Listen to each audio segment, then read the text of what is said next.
Magandang umaga ho. This message is also part of the Holy Rosary. Because all the messages here, God always seek to pray the Holy Rosary.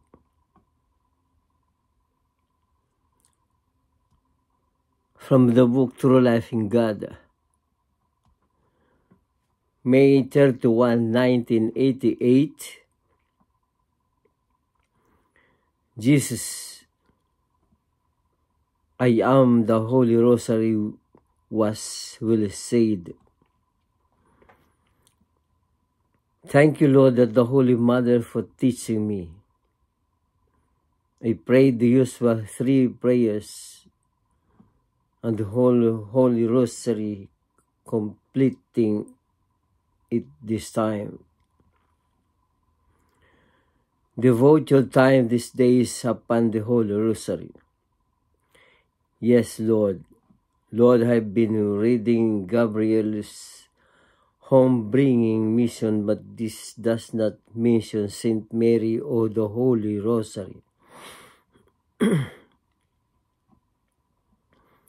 So let it be known that this is what I, the Lord, call a misleading torch. Pray for the sect. I, the Lord, will not allow to have my body separated from my head. These daughter are those floating kingdoms. Kingdoms without roots. I have been telling you about. I have now given you the proof of one. Needless to tell you how my Sacred Heart feels. Vasola, meditate upon my Sacred Heart, this heart which never fails you. I will be your holy teacher. Till the end, do not leave me my hand with us. Yes, Saint Mary, glory be to God.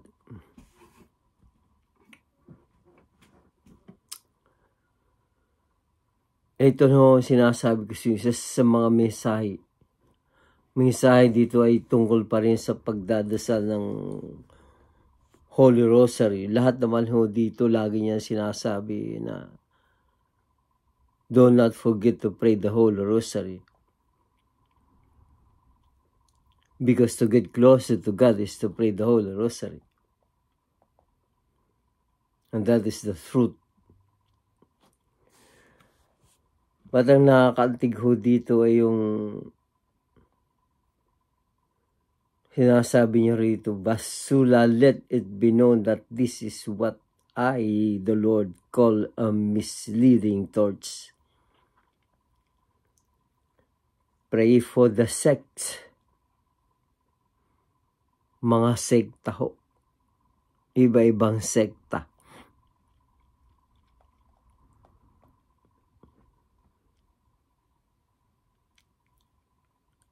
Those are those floating kingdoms.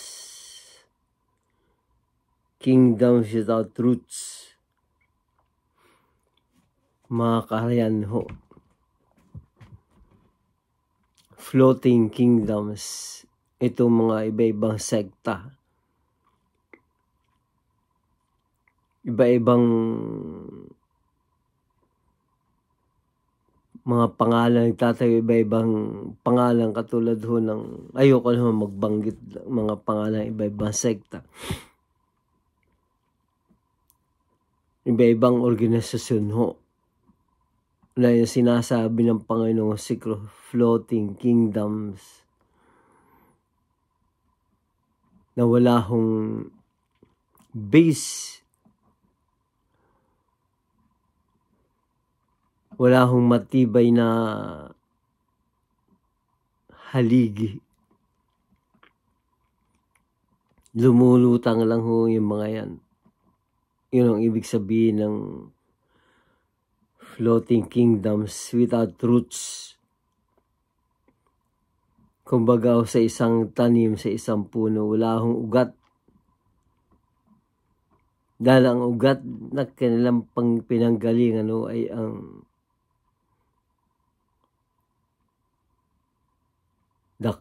the Holy Catholic, the religion of the Catholic, na yun naman ang matinding ugat dahil yun ang itanayo ng Panginoong Hesukristo. Yun ang matibay na haligi, hindi katulad ng may ibang sekta na tinatawag niyang floating kingdom without roots.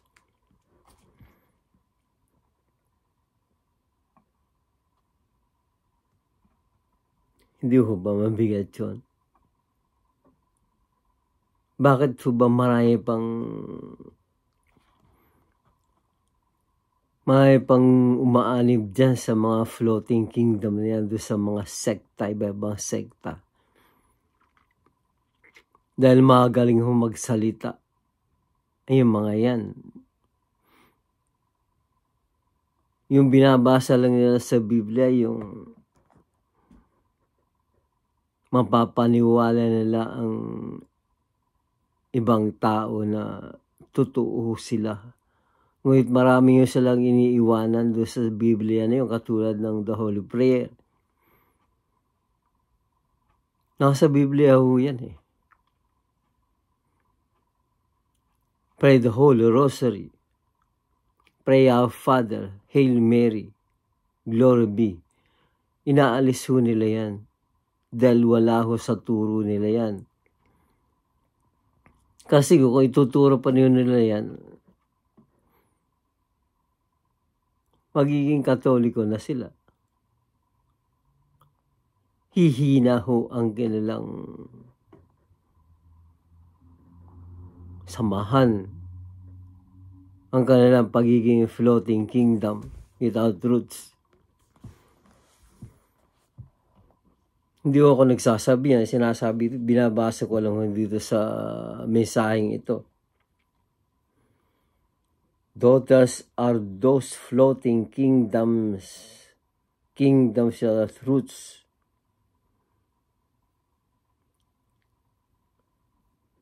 At sinasabi niya pa dito, let it be known that this is what I, the Lord, call a misleading torch.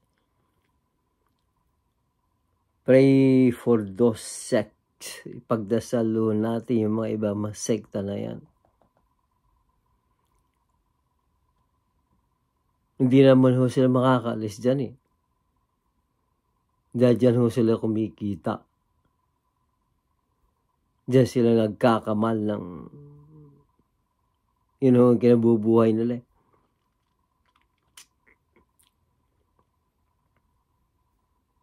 Wala namang iba eh. Kaya gano'n na lang ho ang pagsisikap nila na kung ano matinding nakasulat sa Biblia, yun ang pinangangaral nila. Yun ang kinikwento nila.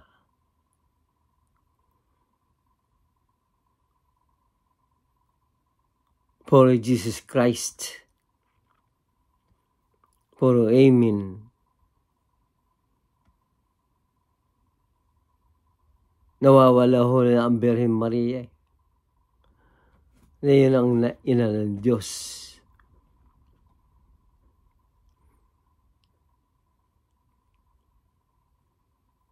Minsan ho, hindi na nababanggit ang Diyos Ama eh.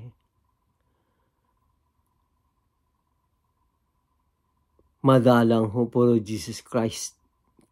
Kulang ho, hindi kompleto. Sagpat nawawala ho sa kanila ang Ama, Anak, at ang Diyos Espiritu Santo. Di ba? Ang katawan ho natin ay iniukit sa krus. Pagkat pagtumayo ho tayo at idinipa natin ang ating kaliwat kanang balikat kamay. Makikita ho natin na ang hugis ng ating katawan ay hugis krus.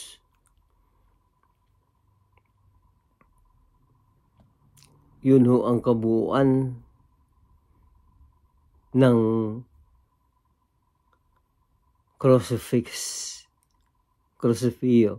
sa ngalan ng Ama, ng Anak at ang Diyos Espiritu Santo. Amen. Inaalis ho nila yun. Yung mga floating kingdoms na yan.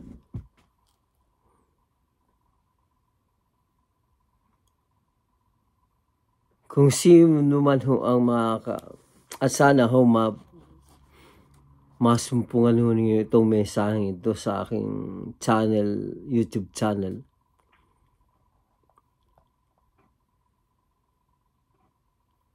Tungkol dito sa sa floating kingdoms.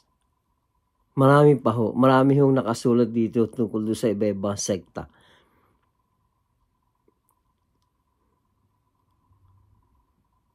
Dahil sila ho ang sila ho ang isa sa mga nagpapahirap hanggang ngayon sa Panginoong Jesucristo. Dahil sa kabila na ng kanyang pagpapakasakit, tinubos niya ang ating makasalanan. Naglakad siya pasampasan ng krus na yan, papunta hanggang doon sa bundok. Kung saan ang krus na ipinako siya doon. Hanggang sa may walan ho siya ng hininga. Hanggang sa ilibing. At nabuhay na maguli.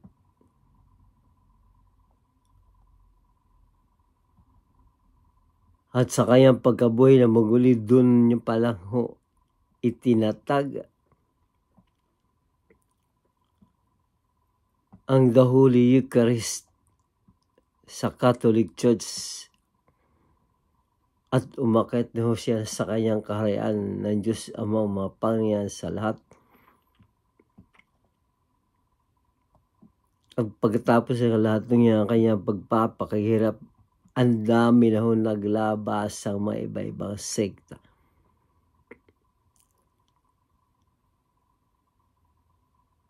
Yun ho ba ang Yun ho ba ang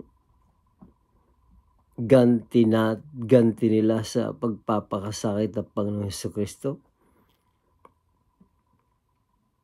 Baguhin ang mga nakasulat sa Biblia at magtawid iba-ibang sekta. At lumayo sa simbahan ng Iglesia Katolika na yun ang totoong Catholic Church. Hanggang kailan ho marami pa ho bang mga tao ang sasanib dyan, sasama sa mga iba-ibang sekta niyan?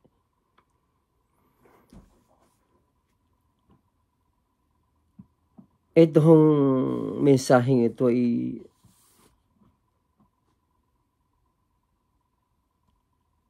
pagtawag ho ito eh. Mensahe ito na tigilan ho natin yung pag-iidolo dyan sa mga ibang sekta na yan. Dahil sinasabi masaya daw.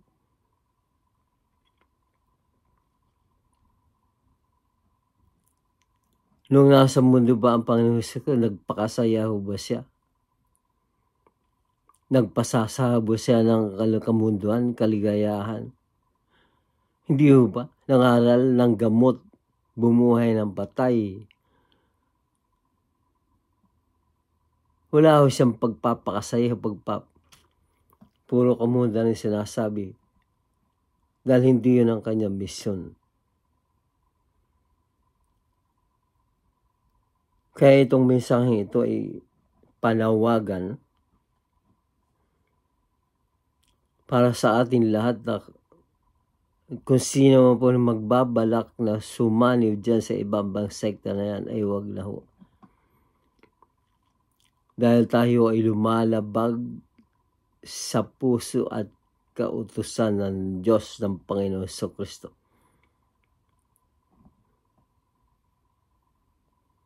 Isipin natin na pinahihirapan lamang natin ang Panginoon Jesucristo. Dahil dumadami na siya, dumami iba-ibang sekta. Kaya sinasabi niya rito, so let it be known that this is what I, the Lord, call a misleading torch. Pray for the sect. Ipagdasalo ang mga sekta na yan. Baka sakaling kalampagin ang kanilang puso at isipan sa ipagdadasal natin sila. Maisip nila mali ang kanilang ginagawa, pero palagay ko hindi ho.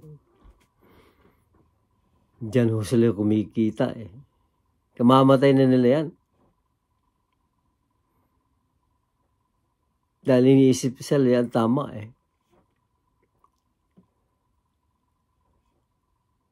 Dahil sinususugo nila ang The Holy Bible eh. Pero marami silang inaalis dyan. Sakluluhan ho natin ang ating sarili. Save our souls. Stop joining this sect.